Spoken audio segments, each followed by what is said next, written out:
তারা বারবার অনুরোধ করার প্রেক্ষিতে সবকিছু মিলায় আমরা দিতে বাধ্য হয়েছি।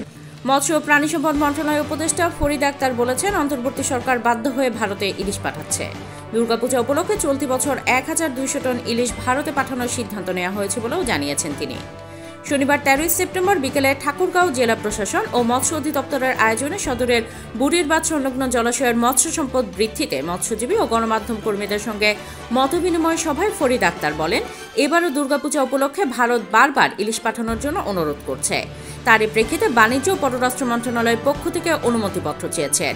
সে কারণে 1200 মেট্রিক টন ইলিশ পাঠানোর সিদ্ধান্ত হয়েছে। একদিকে দুর্গাপূজা, অন্যদিকে তারা আমাদের প্রতিবেশী। সবকিছু মিলিয়ে আমরা ইলিশ মাছ দিতে বাধ্য হয়েছি।